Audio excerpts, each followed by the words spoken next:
Marcos Ana, poeta y militante de la vida, muchas gracias por estar con nosotros. Usted es el preso político que más años estuvo en una cárcel durante la dictadura franquista, 23 años. 23 años, sí.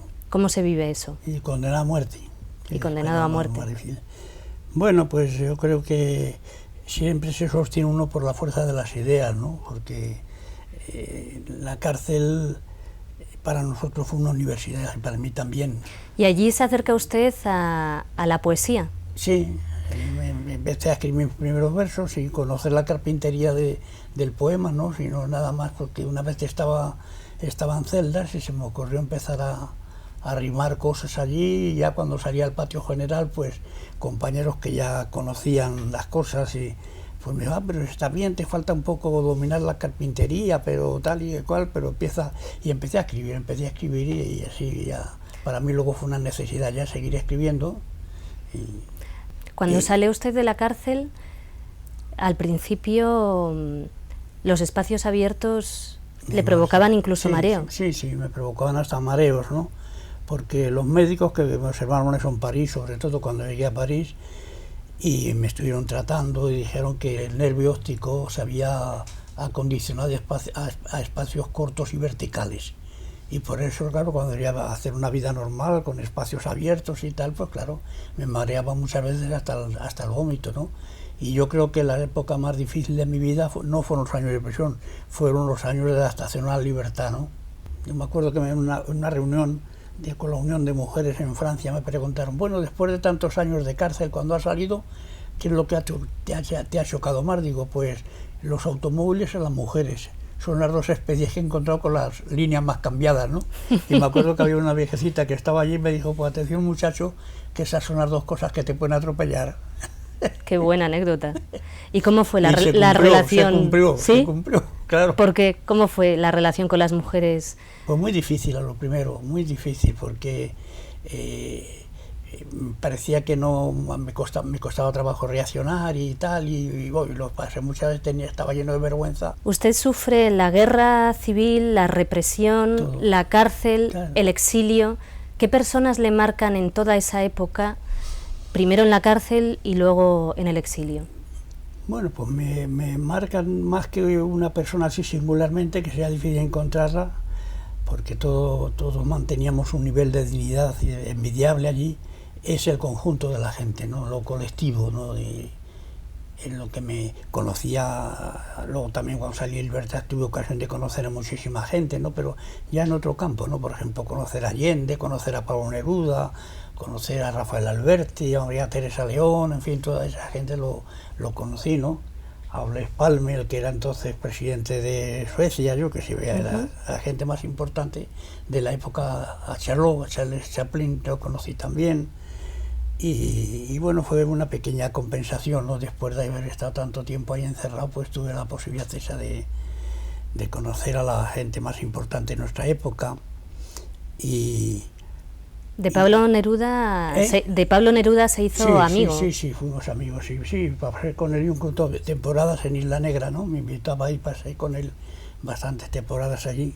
Y además porque los dos éramos miembros del Consejo Mundial de la Paz, que entonces había un Consejo Mundial de la Paz, ¿no?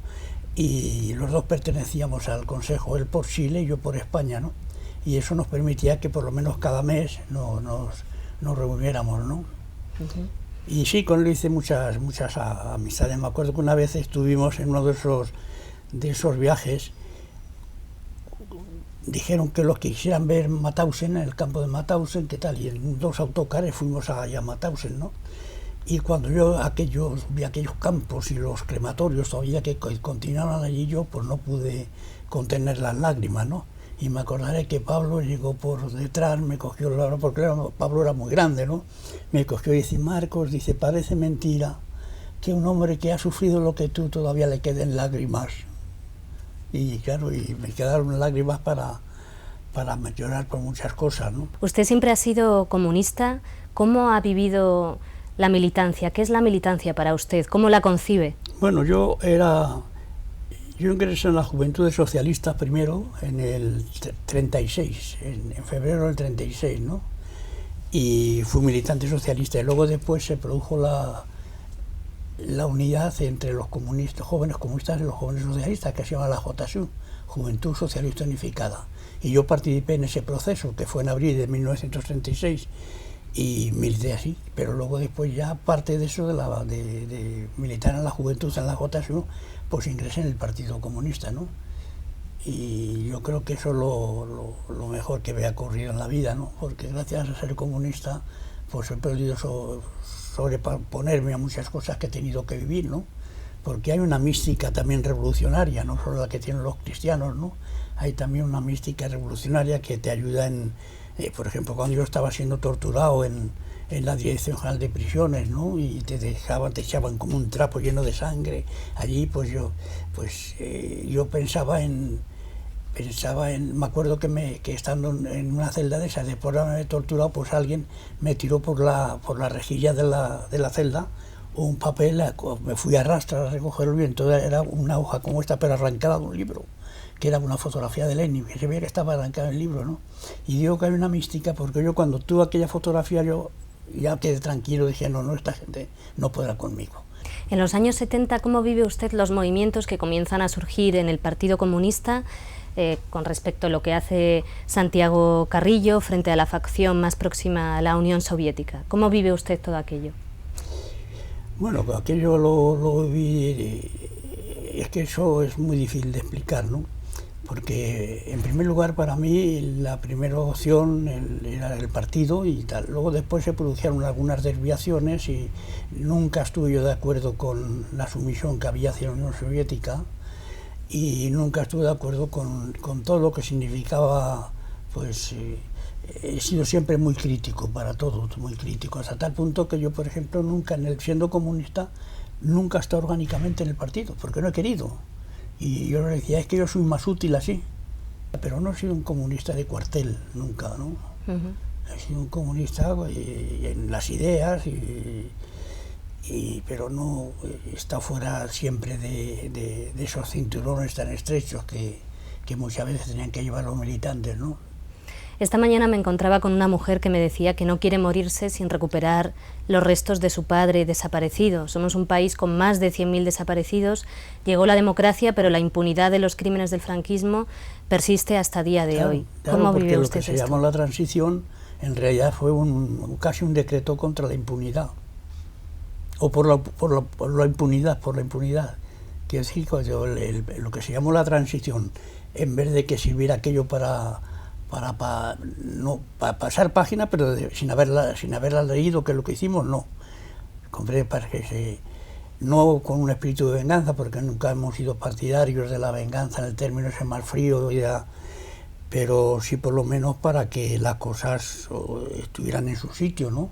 Y eso no se consiguió, porque la transición fue prácticamente pues certificar la impunidad del pasado, y casi era un pecado o un delito el hablar del pasado, ¿no? Y nosotros, claro, yo por lo menos consideraba que no, que había que pasar página, pero no sin haberla leído, había que leerla primero y leerla bien, ¿no? Escribe usted en Decidme que es un árbol que la única venganza a la que yo aspiro es saber triunfantes los ideales de libertad y de justicia social por los que miles de demócratas, como usted mismo, han luchado. A mí nunca se me había ocurrido pensar que el policía que me pegó y que me causó, pues, que si me lo encontraran por la calle, esa venganza para mí no existe. Eso no es, la única venganza que yo pienso es en que un día veamos triunfantes nuestros ideales, por los que tantos hombres y mujeres lucharon y murieron en este país. Como un hombre de izquierdas que es, ¿qué virtudes destacaría de la izquierda y qué defectos? Bueno, eso depende en qué sitio y cómo, ¿no? Pero yo creo que el sectarismo, por ejemplo, siempre me ha preocupado mucho. El sectarismo es algo que nos ata mucho. Parece que la gente tiene que ir con el carnet en la... Y yo creo que no, yo creo que somos visibles, en primer lugar, que es lo que no se hace. O sea, quiero decir que ser visible es que yo aquí en este barrio, que es un barrio pequeño burgués, todo el mundo sabe que soy comunista, ¿comprendes? y incluso los que les horripila todavía la leyenda del cómo, pues cuando me hablan conmigo dicen, es que si todos fueran como usted, digo, son como yo, mejor es la mayoría, lo que pasa es que no los conocéis y tal, porque es verdad, la gente se queda con la idea y se piensa todavía que tienen cuernos y rabos los comunistas, ¿no? Si volviera a nacer, ¿qué haría que no ha podido hacer? Pues yo no sé, chica, porque yo creo que he hecho en general casi las cosas que me han gustado, de verdad, en la vida, ¿eh? Incluso cuando estaba siendo torturado en la Dirección General de la Seguridad aquí en Madrid, ¿no? Que te destrozaban, lo que había de destrozarte, ¿no? Y sin embargo, pues para mí lo más importante era que yo conservase la dignidad, que fuese más fuerte que la tortura y más fuerte que el odio de mis enemigos, ¿no? Y eso lo he conseguido siempre que me ha ocurrido, ¿no? Y por eso yo lo que he querido siempre es estar conforme conmigo mismo, que es la mejor manera que hay en la vida, ¿no? Estar conforme, que te mires al espejo y estés conforme y digas, eso soy yo y así quiero ser, ¿no? Y yo creo que eso. Y yo además, sobre todo, como te diría, yo vivo mucho en la felicidad de los demás y aprendo a vivir en la felicidad de los otros, ¿comprendes? No solo que eso es muy importante. Ser feliz en la felicidad de los demás pues es importante en la vida, ¿no? Y es lo que sé que decir, yo creo que aunque esto parezca una ñoñez, pero ser comunista es también ser un hombre bueno, ¿no? Es ser un hombre bueno.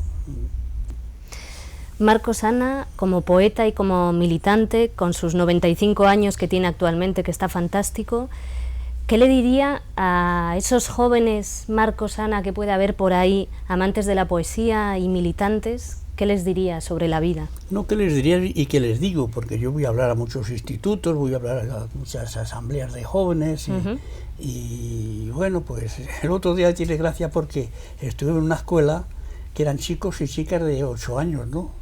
Y era muy difícil explicarles las cosas, ¿no? Yo recuerdo que les dije, ¿quién de vosotros ha leído Caperucita Roja? Yo. Todos habían leído, pues bueno, Caperucita Roja. Esa muchacha tan linda que iba cortando flores por el bosque, pues esa era la libertad, esa era la república. Y de repente apareció un lobo tremendo que duró noches y noches, años y años, y que fue el fascismo y tal. Y así muchas veces hay que hablar a los niños, a los adolescentes, y no vas a llegar ahí con el catecismo y explicarles o el marxismo, ¿no? Y yo tengo, en ese sentido, vivo mucho con los jóvenes, me gusta hablar con la gente en general, yo amo mucho a la gente, ¿no? ¿Es posible la vida sin poesía?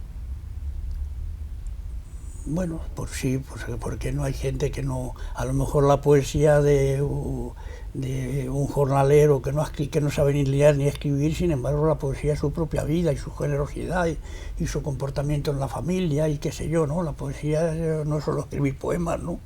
Es que tu vida sea una vida poética en el sentido ese de la... Pero yo creo que escribir poesía es una salida también que compensa de muchas cosas, ¿sí?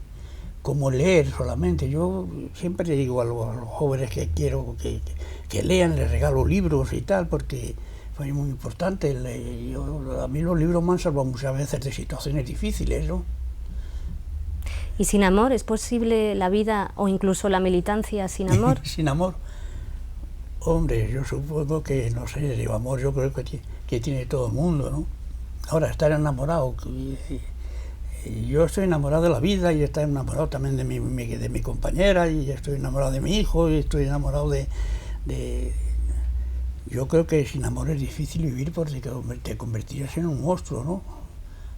Amor hay que tener siempre, ¿no? Por los demás y... ¿Cómo no se van a amar tus ojos, por ejemplo? Que parecen dos penas del infierno. Muchas gracias. Pues Marcos Ana, muchísimas gracias por estar con nosotros en eldiario.es. Pues ya sabes dónde estoy, a vuestra disposición siempre.